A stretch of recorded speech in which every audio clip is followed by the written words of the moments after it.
Unified 911, anong matutulong namin sa'yo? Anya ti maitulong miken ka po. Anong may tatabang ko sa imo? Unsay akong ikatabang nimo? Ngini makadabang namisal ka no? Sa anumang wika o dialekto, may tulong na darating sa iyo.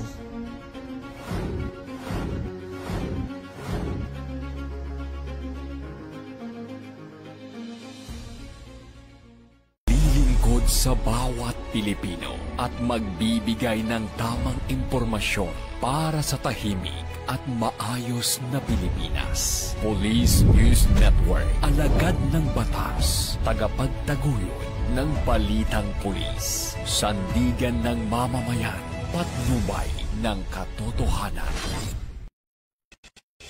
Na Kampo Krame, maghahatid ng pinakahuling kaganapan at nagbabagang balita. Ito ang PNN Police News Network.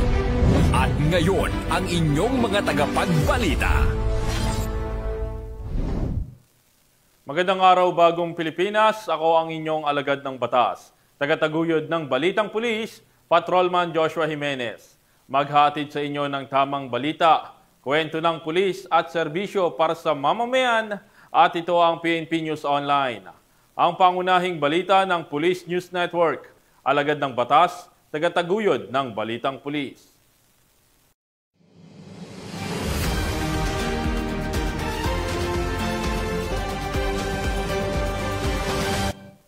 Narito ang mga balitang dapat niyong abangan. Most wanted person sa paglabag sa Anti-Violence Against Women and Their Children Act, arestado sa Bataan. Wanted person sa kasong frustrated murder, nasa kote sa Samar. At ginang, nanganak sa loob ng police mobile sa tulong ng mga kapulisan ng San Jacinto PNP.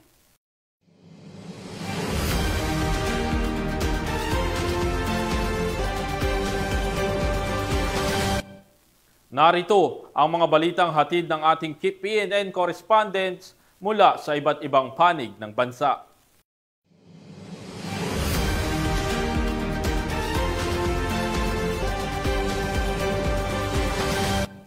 Simulan natin ang balita mula sa bahagi ng Luzon.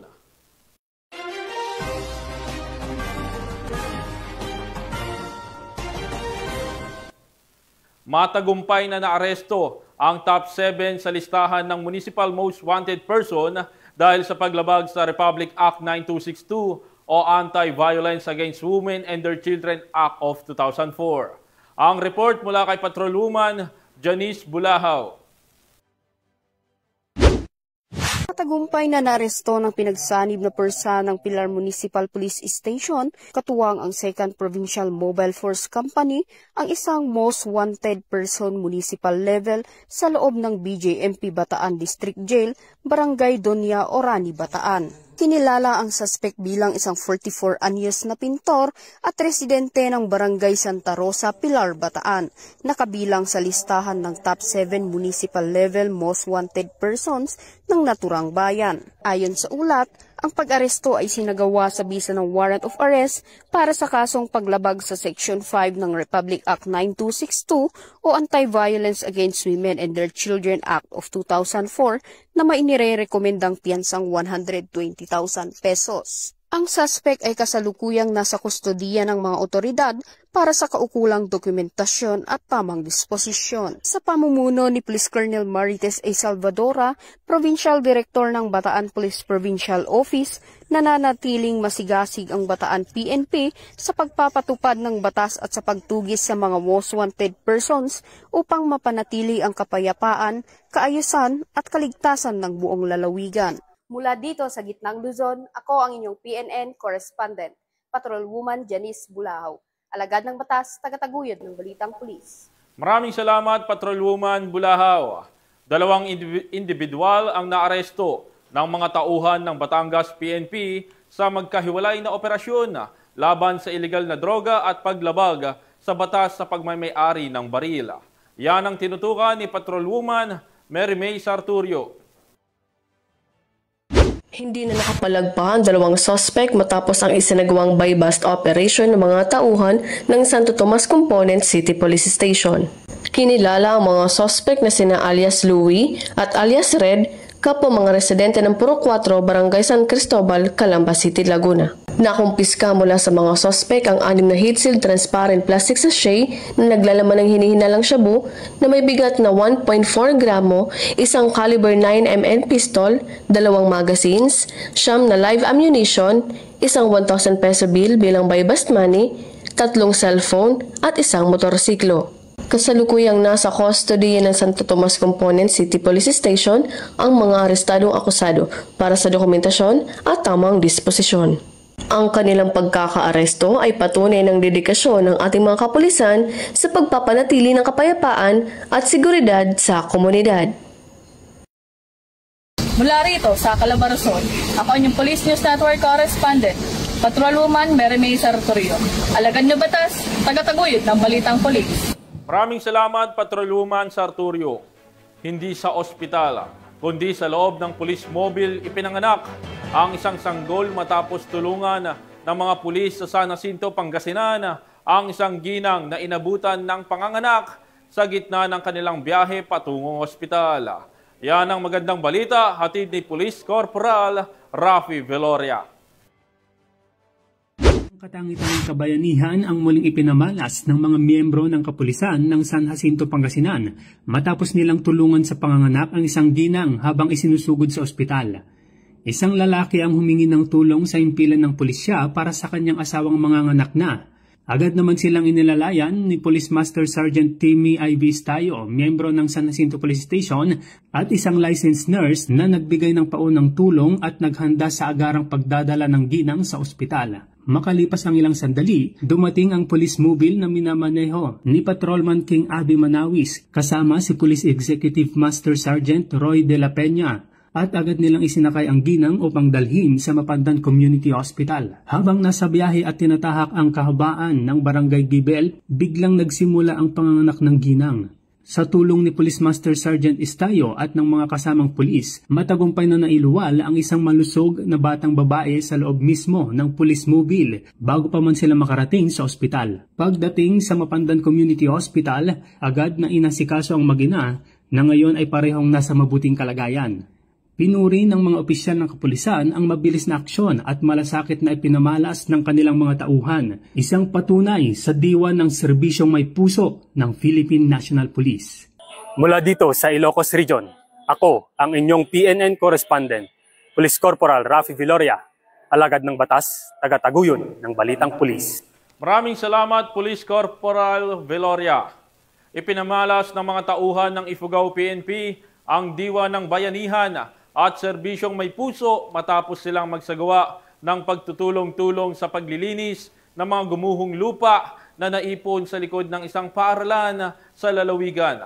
Magbabalita dyan si Patrolwoman Lizelle Digman.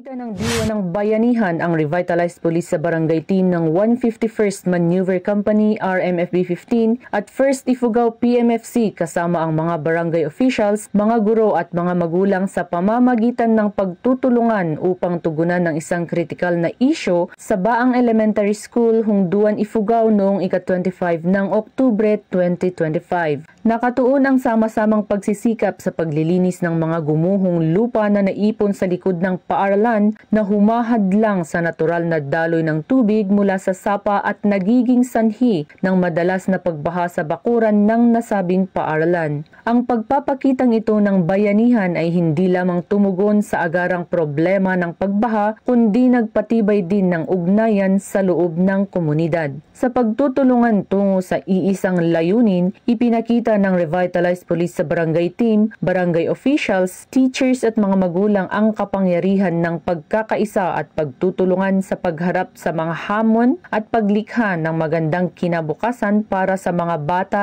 ng Barangay Baang Hungduan, Ifugao. Ang inisyatiba ni ito ay nagsisilbing isang maliwanag na halimbawa ng pagpapakita ng shared responsibility na maaaring humantong sa positibo at pangmatagalang pagbabago. Mula dito sa rehiyon ng Cordillera, ako ang inyong PNN correspondent, Patrolwoman Digman, alagad ng batas, taga-taguyod ng Balitang Pulis. Maraming salamat, Patrolwoman Digman. Tunghayan naman natin ang mga balita mula sa bahagi ng Visayas.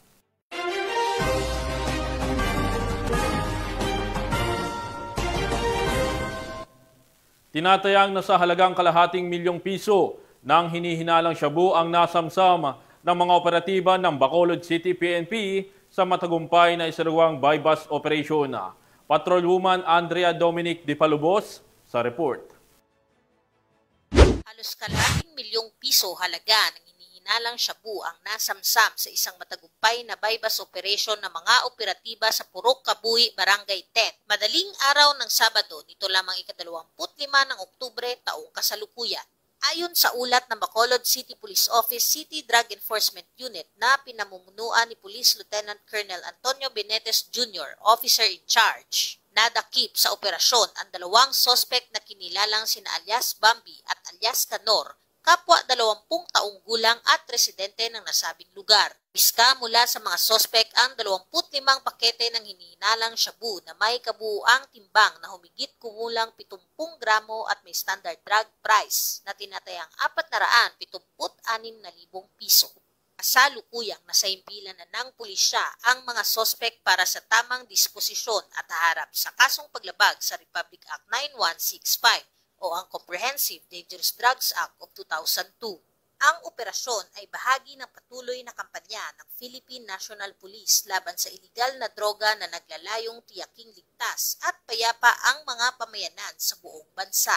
Patuloy naman ang panawagan ng Bacolod City Police Office sa publiko na makipagtulungan sa mga kapulisan sa pamamagitan ng pagbibigay ng impormasyon upang mapanatili ang seguridad at katahimikan sa lungsod. Tinitiyak ng PNP na hindi ito titigil sa kanilang misyon na linisin ang mga komunidad laban sa iligal na droga tungo sa isang mas maunlad, mapayapa at ligtas na pamayanan. Mula dito sa Police Regional Office 6, ako ang inyong Police News Network correspondent, Patrolwoman Andrea Dominic de Palubos, alagad ng batas, taga-taguyod ng Balitang Pulis. Maraming salamat, Patrolwoman de Palubos.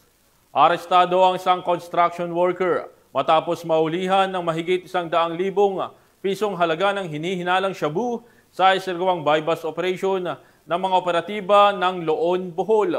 Patrolwoman Annalyn Canoog sa balita. Ng Loon Pinippi ang higit 100K na halaga ng hinihinalang shabu mula sa isang construction worker sa sinagawang bypass operation sa Bahay Loon, Bohol noong ika-27 ng Oktubre sa taong kasalukuyan. Kinilala ni Police Captain Thomas Chong, Chief of Police ng Loon Municipal Police Station, Bohol Police Vigil Office ang suspect si Alias Uso, 24 anyos at residente ng Purok 2, Barangay Pundo, Loon, Bohol. Ikinasa ng operatibang naturang operasyon bandang alas 12:41 ng madaling araw na nagresulta sa pagka-aresto ng suspect. Nasa batang 4 na pakete ni hinalang shabu na may kabuuang timbang na 16 na gramo at may standard drug price value na 108,800 pesos. Coin purse, cellphone at buy-bust money. Samantala, kasalukuyang nasa kustodiya ng sabing tanggapan ng suspect para sa dokumentasyon at tamang disposisyon. Ang mga kapulisan ay patuloy sa pagpapaigdi ng kanilang kampanya kontra iligal na droga at tiyaking ligtas ang bawat mamamayan sa banta ng kaharasan na nidulot ng paggamit ng pinababawal na gamot. Mula dito sa Central Visayas, ako ang inyong Police News Network correspondent, Patrolwoman Annalyn N. Canoog, alagad ng batas, taga-taguyod ng Balitang Pulis. Maraming salamat, Patrolwoman Canoog. Samantala sa kulungan ng bagsak ng nakatalang top 7 provincial most wanted person sa kasong frustrated murder matapos maaresto ng Villarreal PNP sa Barangay Villarosa, Villarreal, Samar. Nakatutok dyan si Patrolwoman Camberley Flores. Ng mga otoridad ang nakatalagang top 7 provincial most wanted person na may kasong frustrated murder matapos mahuli sa Barangay Villarosa, Villarreal, Samar. Naaresto ang akusado bandang alas 12:49 ng hapon ng mga tauhan ng Villarreal Municipal Police Station sa bisa ng warrant of arrest para sa kasong frustrated murder na may inirekomendang piyansa na 200,000 pesos para sa pansamantalang kalayaan. Ang akusado ay dinala sa Villarreal MPS para sa kaukulang dokumentasyon at tamang disposisyon. Ang matagumpay na pagkakaresto sa akusado ay patunay lamang na epektibo ang pagpapatupad ng pambansang pulisya sa kanilang sinumpaang tungkulin na maghatid ng serbisyo publiko para sa mas payapa, ligtas at maunlad na bagong Pilipinas. Mula dito sa Eastern Visayas, ako ang inyong PNN correspondent, Patrolwoman Flores, alagad ng batas sa kataguyod ng Balitang Pulis. Maraming salamat, Patrolwoman Flores. Narito naman ang mga balita mula sa bahagi ng Mindanao.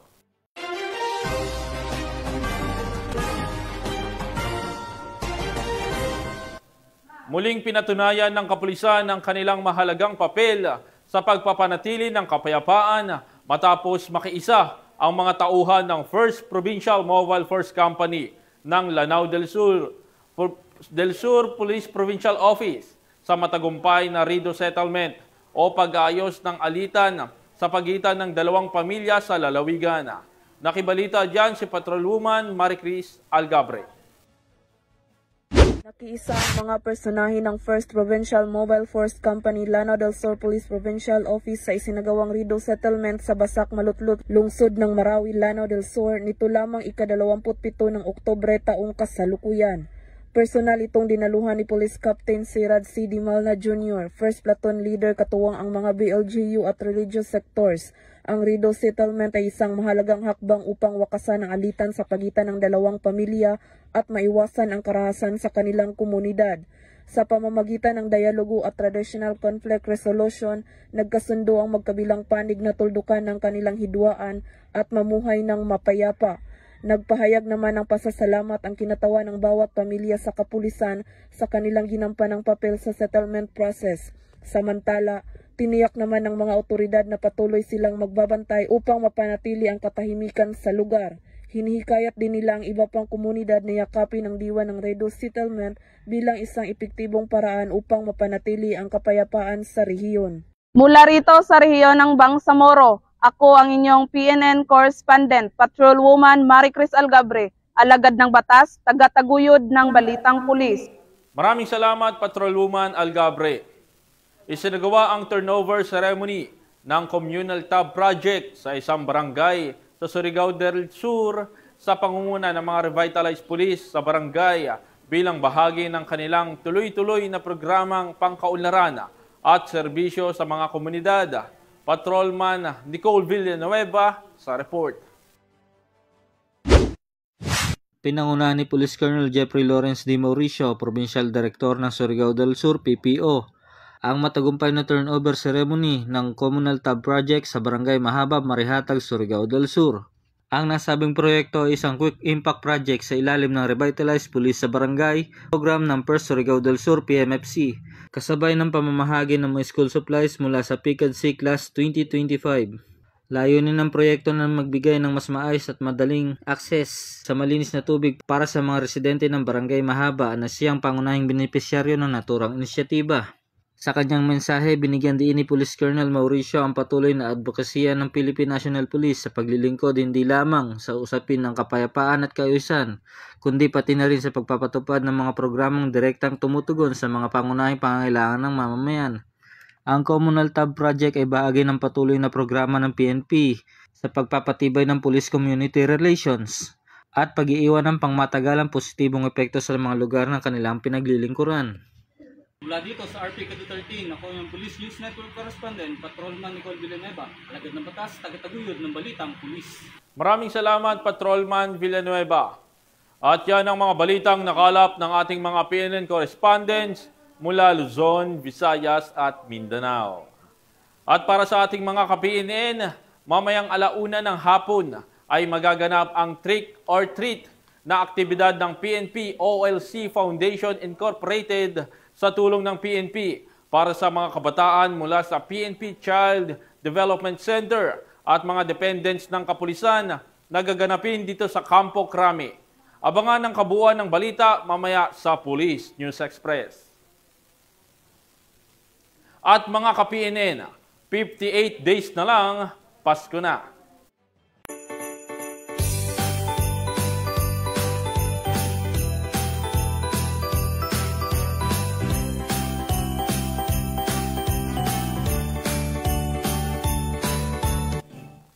Sa ngalan po ng pamunuan ng Philippine National Police sa pangunguna ni Acting Chief PNP, Police Lieutenant General Jose Melencio Corpus Nartatis Jr. at sa pamumuno ni President Ferdinand Bongbong Marcos Jr. Kami ay maglilingkod sa bawat Pilipino at magbibigay ng tama at balanseng balita. Kami ang bagong PNP para sa bagong Pilipinas, serbisyong mabilis, tapat at nararamdaman. Mula rito sa tanggapan ng tagapag-ugnay ng Pambansang Pulisya, ako ang inyong alagad ng batas, tagataguyod ng Balitang Pulis, Patrolman Joshua Jimenez. Maghatid ng tamang balita, kwento ng pulis at serbisyo para sa mamamayan at ito ang PNP News Online, ang pangunahing balita ng Police News Network.